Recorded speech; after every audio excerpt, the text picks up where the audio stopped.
Thank you for joining us for our today's panel discussion that we'll be talking about how we overcome students' reluctance to speak English in the classroom. My name is teacher Fadzli and I am an urban school teacher, and I've been teaching English for about 15 years now, and I have observed firsthand the challenges students face speaking English in the classroom. So joining me today, teacher Farah, who is my longtime best friend, and she is a teacher from a rural school and who works closely with students reluctant of speaking English, who struggle to speak English in the classroom.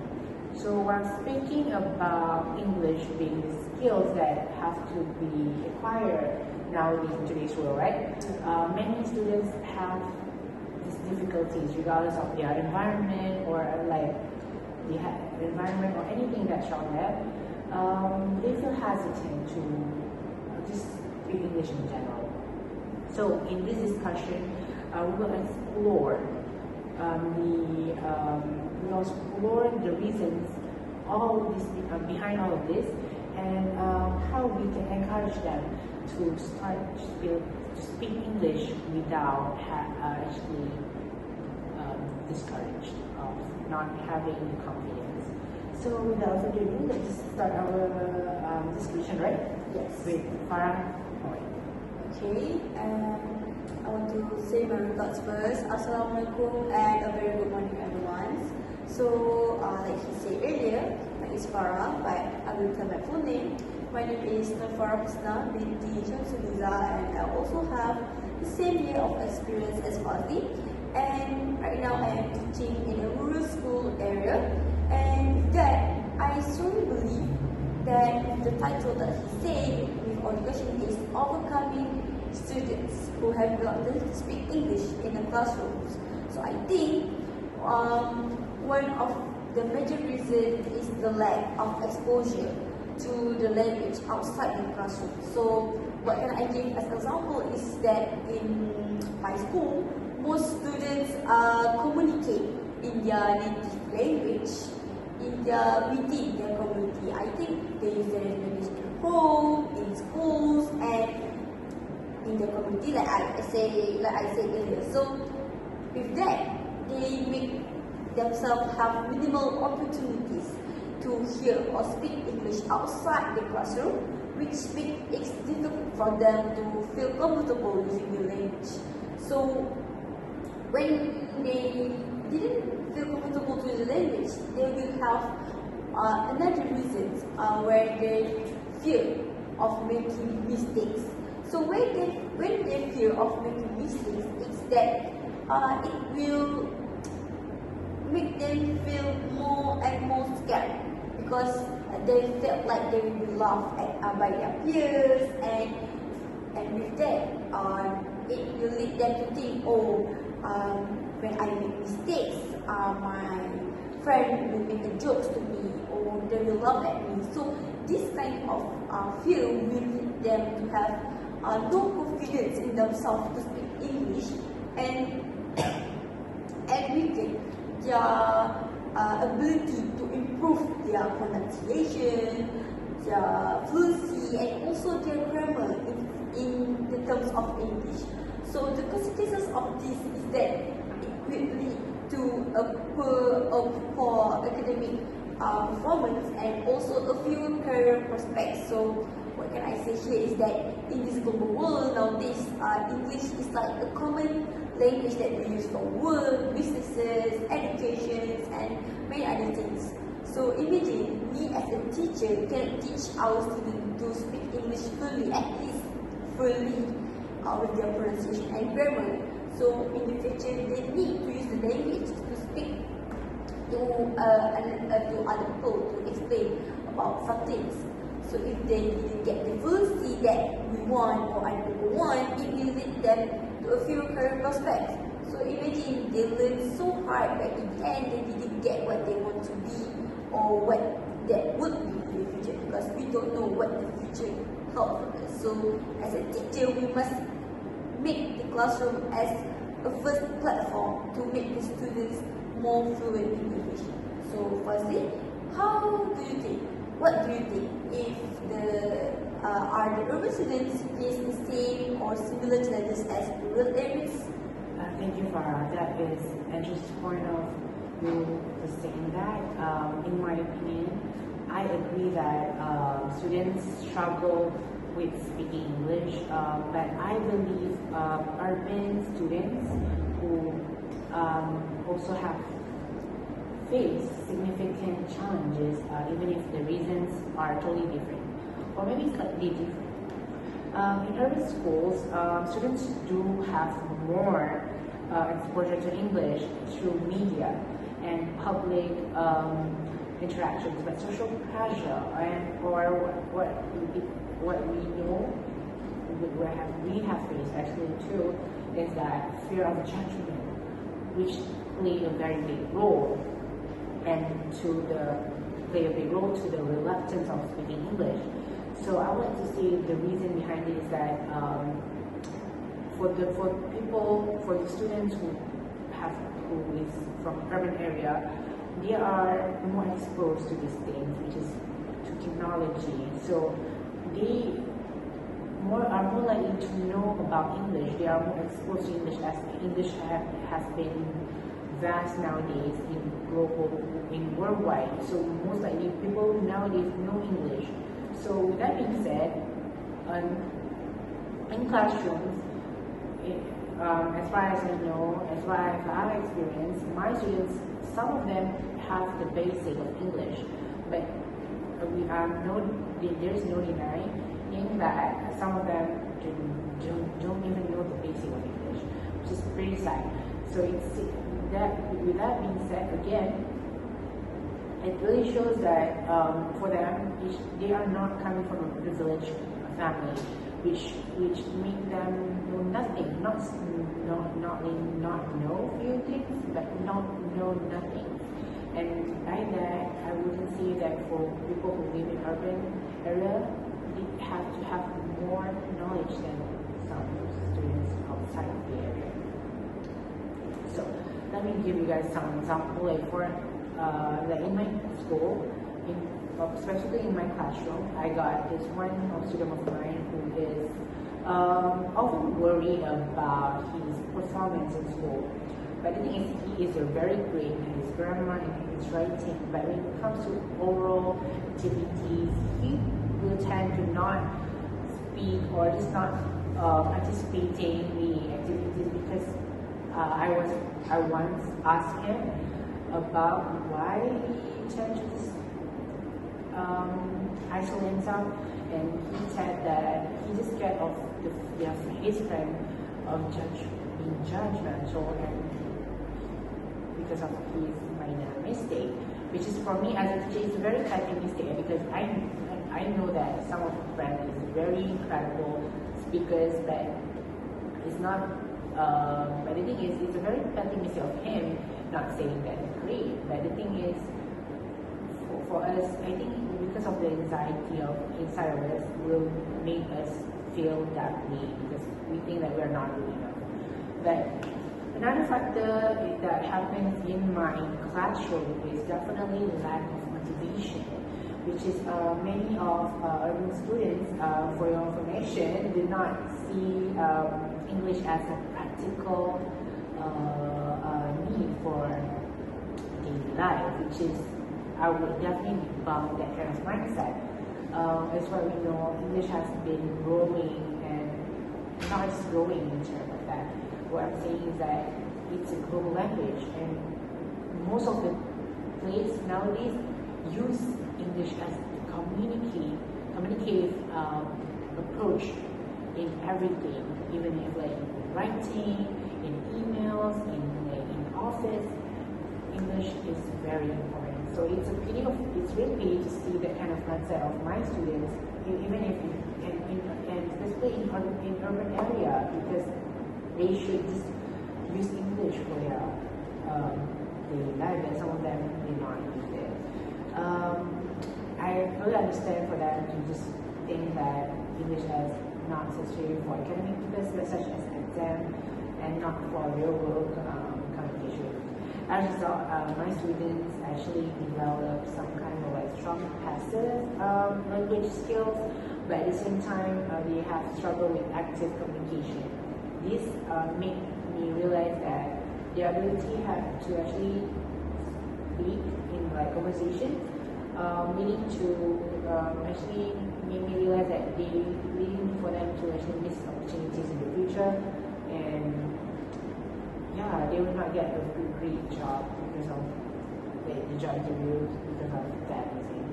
So while we are talking about student struggles in due to the lack of mind, is the exposure in urban area of urban area because they hesitate due to self-consciousness and also lack of motivation. So what do you think about the challenges that happens in my area, which is urban? So what can I say here that I understand that your challenges is the fear of judgment and also the lack of deliberations. So I understand that urban students are also experiencing the self-consciousness when speaking in English. However, I disagree that their challenges are at the same level as rural students. So urban students generally have like more exposure to English through the media, technology, and also their daily interaction. So what can I say here is that, for example, many students in urban areas go to tuition center where the teacher at the tuition center also speak in English to them. So it's like a bonus to them where at school their teachers speak English to them, and also at the tuition center where their parents send them, they are also speaking English. So that is one of the privilege that urban areas get. And one other thing is that you also have the students to engage in extracurricular activities where English is frequently spoken. So it gives them like an opportunity, what I see here is that additional time where they can improve their English. So in contrast, rural students have limited access to such opportunities. In many rural areas, even teaching, like can you imagine that teachers also may struggle with fluency, which are further the limits to the student ability to practice speaking English in an immersive environment. Because the teacher themselves didn't have the fluency to teach their students. So if the teacher is not fluent, how do they expect the students to be fluent as them? So the implication here is that the rural students are at a disadvantage not only in language acquisitions but also in future educational and career opportunities. Like I said earlier, in this global world, the English is a common language which they need to use in their career in the future. So without confidence in English communications, they may find it harder to apply for scholarships, participate in global programs, and also secure competitive jobs. So would you agree, Fadzli, that rural students face an additional challenge due to this lack of exposure rather than urban rural areas? Thank you, Farah. I see where you're coming from. Where you're coming from. But I have to disagree that rural students face significantly greater challenge. While it is true that urban schools have more exposure to English, but I believe that pressure, or what we call pressure to perform in urban settings, could be one of the reasons to be the same limiting as the rural area. So, for instance, in urban school, students are more expected to excel in academics. This because they are included in speaking English. This includes for them to actually speak English perfectly. And most of my students, I can definitely see that they have some of them have tried their best to just speak well because of that kind of mindset. They say, I am from town, I have to speak well, I have to speak my well to show that I can, which is for me, that kind of mindset is not a thing that should they have, because I know the fear of not meeting like this high expectation could actually paralyze my students, and making them feeling bad because like they are not belonging there, which is not the thing that I want them to have. So additionally, urban students are constantly exposed to English. As what I said, English media, everything has been exposed to them because it literally on their fingertips. Their mother exposed them. You know, when they're babies, English media is the thing.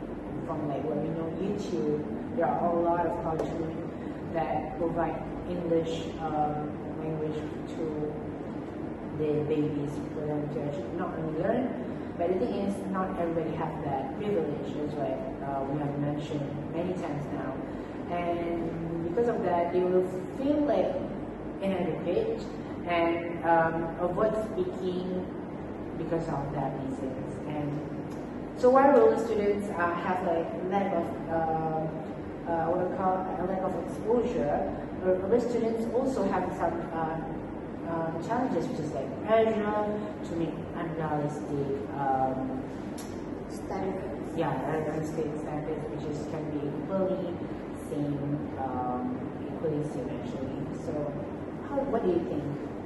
So yeah, I can see that you are making your point there, Fadzli.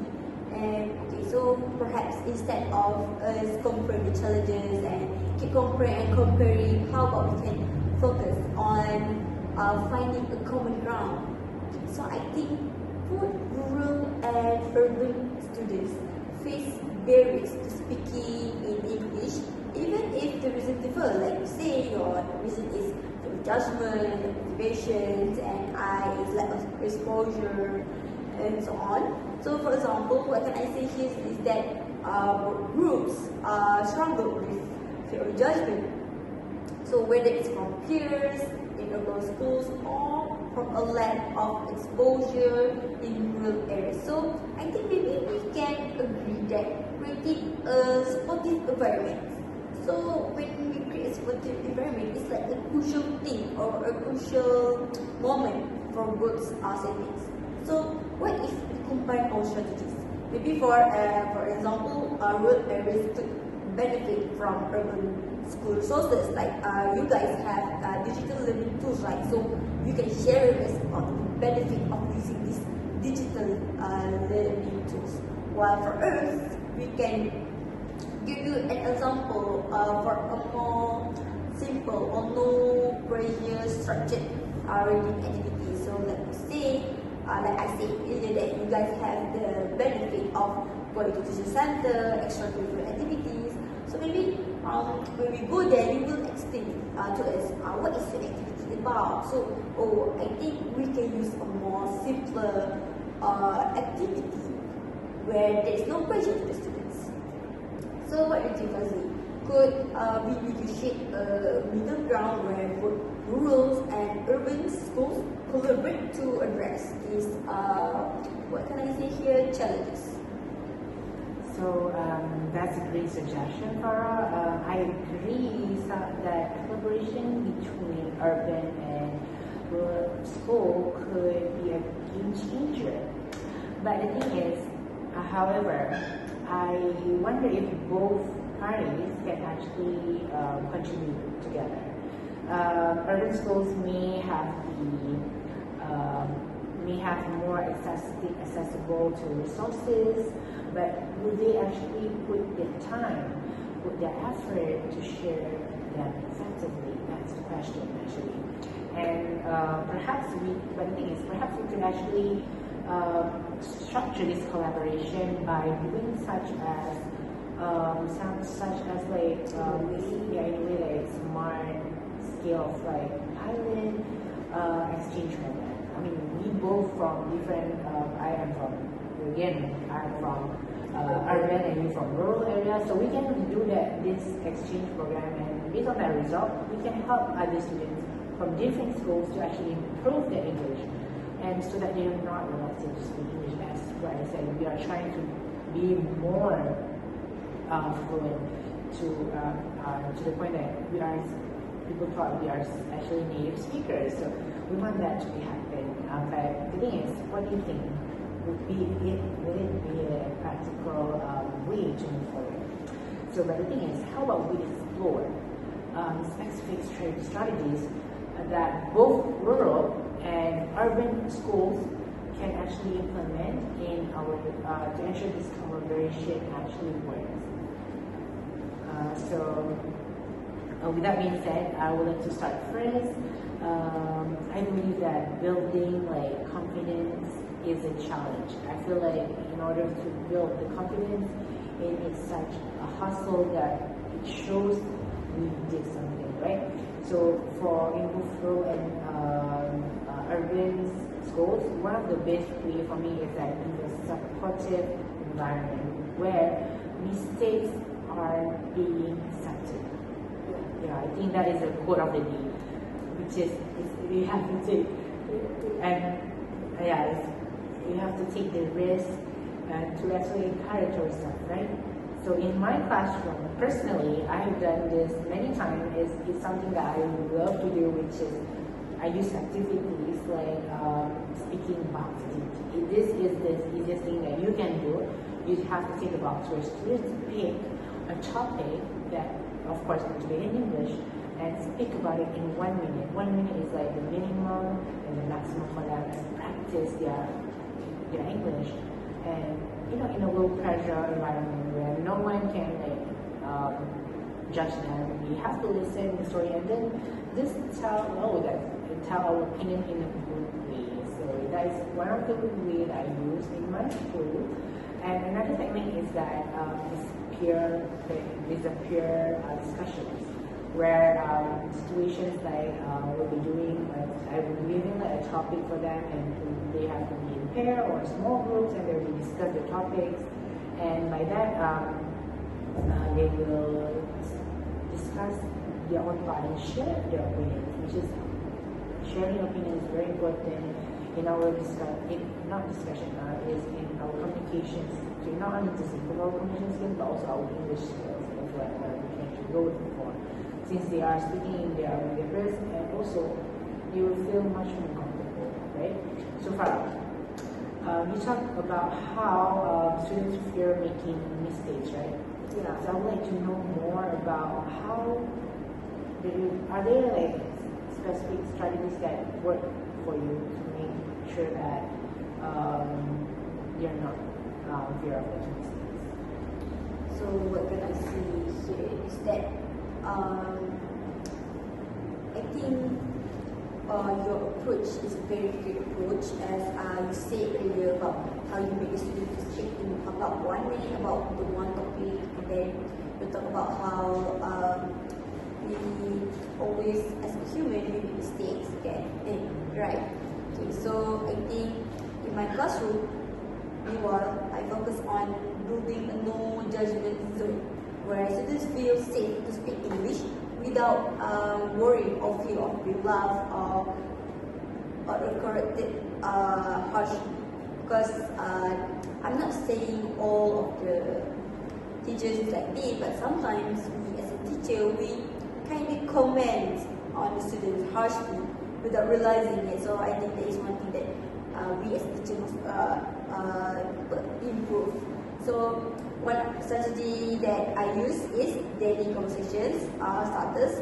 So at the beginning of each lesson, I will give my students a single prompts like, okay, so what did you do yesterday? What did you eat? What is your favorite food?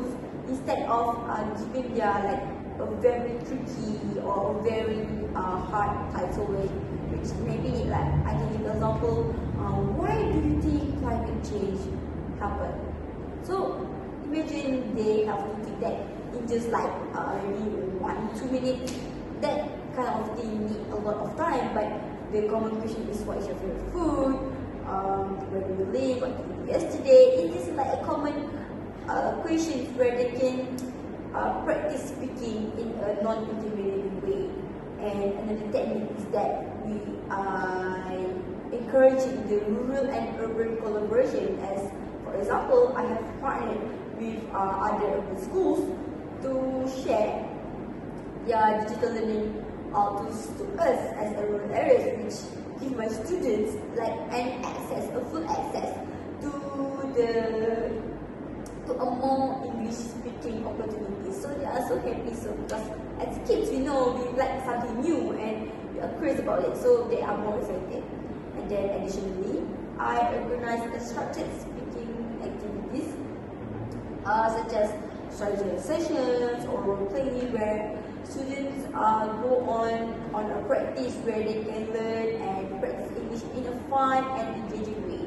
So firstly, I have talked about my effective strategies that I can use to encourage speaking in rural areas. So earlier we talked about students feeling demotivated speaking English. So how do you ensure that students stay motivated to speak English in class?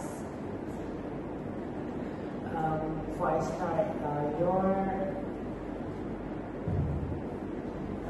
I start, your strategy was very excellent. Farah, I completely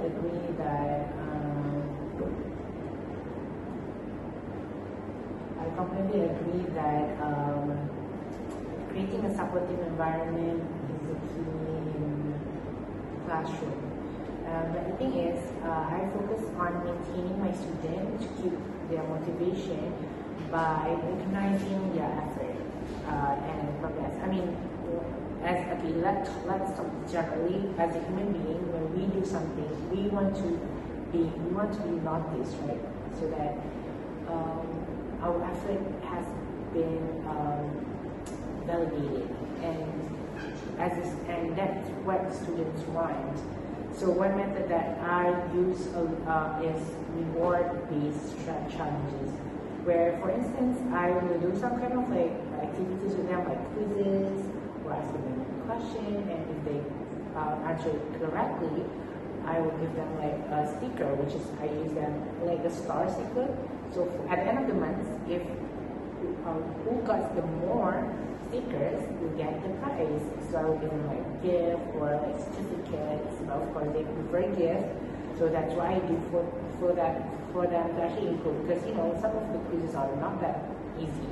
So they will like improve their English to just get the prizes for the sake of like getting the prizes. But the thing is, it's kind of like bullying. It's kind of like reverse psychology. You get it. So I also sometimes I would not, it's not like regularly, but I will use like real world applications to show students the importance of using English. So I will do like kind of like a role play. So I will like let them like imagine that they are in a restaurant, they are ordering food. So this can be a practice, some kind of practice English for them to actually learn the authentic way of conversation. So most importantly, again, I want to highlight the most important thing here is that to celebrate their little improvement.